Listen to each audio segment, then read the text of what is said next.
પોખરણગઢની પ્રજા આપણું મુખ જોવા પણ રાજી નથી.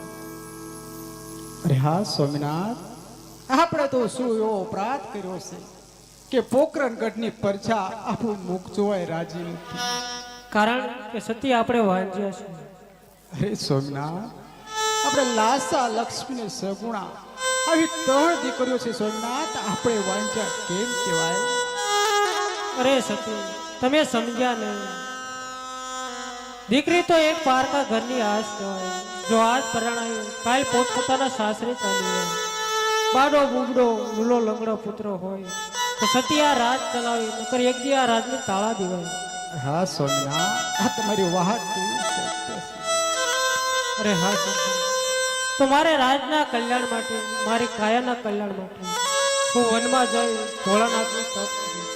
ભોળાનાથ ઉપર મને પૂરો ભરોસો છે કે મને પુત્રનું વરદાન જરૂર આપશે. તો સતી, મારે વનમાં જવું, મને વનમાં જવાની રજા આપો. હે સોમનાથ, તમારે વનમાં જવું તો મારી કોઈ ના નથી. પાપડી દીકરી સગુણા ઉંમર લાયક થઈ ગયા છે અને સાસરે વાળાને જાવ ને એટલે મારે કોઈ ચિંતા ના રહે. અરે હા, અરે પ્રધાનજી, આપણા રાજગોરને બોલો.